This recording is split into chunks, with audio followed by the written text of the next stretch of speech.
Van Show. He's a monster on a mission to talk to lots of folks. Van Show.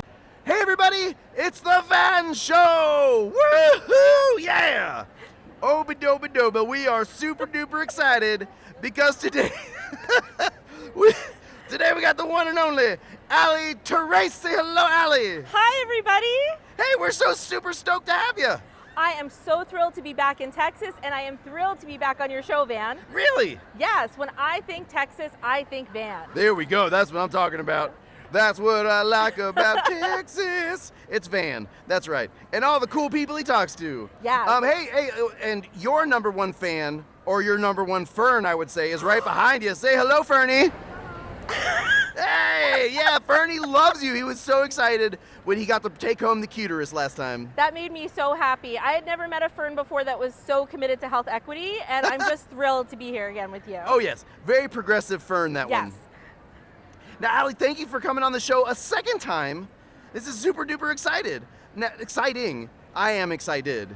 Yes, I know grammar. Anyway. So now, we've already talked about how you became an artist. We went over that last time, where you're from, all those things, the wonderful stuff. So we're doing a catch-up. We want to find out what's been going on since the G.O.A.T, since Free Period came out. What's your life been like? It has been amazing. I have been so lucky to go around the country talking to students, teachers, and librarians all about the role that literature can play in making a difference in their lives. And it's been wonderful to hear that kids are using Free Period to make their own voices heard about what they need at school. Really? Okay, so do you get like fan letters or fan mail of people telling you, hey, you know what, we didn't have menstrual equity, or like we didn't have like tampons and pads in our bathrooms at our school, and because of your book, we got a group together to make this stuff happen? Yes, and whether they're going to talk to someone for the first time or to go and say, hey, we're actually supposed to have this at our school, but we don't, just using your voice in any way to stand up and say, this matters to me, makes a huge difference at school. I love that. I mean, you're basically, you wrote an entertaining story with a message, but it's also a roadmap in a way. Yeah, and I really want kids to know that the Free Period, it's a fictional story, but kids are joining a decades-long effort where students across this nation have led the charge in getting period products into schools. This would not be happening if middle grade and high school students were not standing up for their rights, and I am so proud of them. That's amazing. It's exciting to get fan mail, like you've written a book and people are like, I love your book. But there's an extra layer here because it's not just that people love the book, but it was a call to action, and they took that call, they made that action happen because of you. Yeah, I'm so happy that the book is a fun entry point to something that can be tough to talk about, periods, and that kids are then using it in their own lives. So I think as authors, we're just happy if you ever read our books. Well, yeah. But to actually know that it's making a difference and inspiring them to act, it just makes me so happy, and my heart is full. You're changing the world. You're making the world you want to live in. I love that. Yes, we should write the books as the world we want to live in. I love that. Yeah. Heck yeah. So you toured around with Free Period. You got to talk to kids. You got to inspire them, and then you came home. And then what happened? Because obviously I know what happened, but I'd like to hear how this next thing happened. Well, I am so lucky that I didn't just get to write one book, I got to write 2 books. And so I finished writing this next book, which is called Vote for the G.O.A.T. It's going to be out this August 26th with Aladdin, Simon & Schuster. And if you read Free Period, you know that I live for jokes, especially fart jokes. Oh, yeah. And so this book is a comedy heist that has, I think, the best fart joke. I'm just going to put it out here on the record with you. The best fart joke ever written. I imagine if you gave it away, it would be a spoiler. Yeah, I can't do that. But if you read the book and agree with me, definitely let me know. So tell us, what was the inspiration for this book?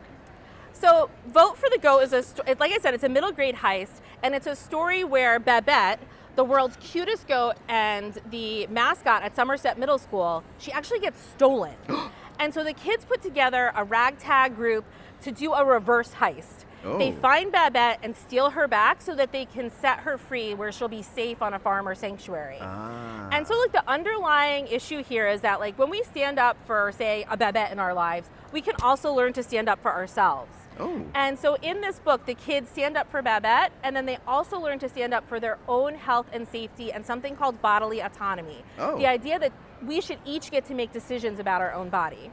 And that makes sense. the way I came to all this is because I had trouble making my voice heard when I was little. So Joe, one of the main characters in this book, has juvenile arthritis. That is a condition that can, like, make your joints achy and swollen. And I had that when I was little. Oh no. But I didn't know how to make my voice heard about the pain I was in. So what I was hoping to do is, in a funny story, show kids that they can use their voice right now to advocate for their health care. And as a grown-up, I know if we learn to do that young, it will be the foundation for a lifetime of good care. That's great. So I mean, you created a character that you wished you had seen when you were a child, like a character Absolutely. that you made the inspiration you needed back then to kind of pay it forward. You know, like you're looking back into the past at little Allie and saying, "Little Allie, this one's for you." Yes, absolutely. That's great. And I love that now you've brought crochet into this book as well. Yes, so this is Babette. Like I said, she's the world's cutest goat. I mean, I agree. Thank you. She has little tiny horns and floppy ears. And in the book, the kids are really dedicated to her care. And she is on a little farm on their campus until the principal turns her farm into a lacrosse field. What? So another issue that the book looks at is, do kids really have a say on how their resources at school are used? Yeah. Or is it really the adults deciding how should the outdoor space be used? How should the budget be used?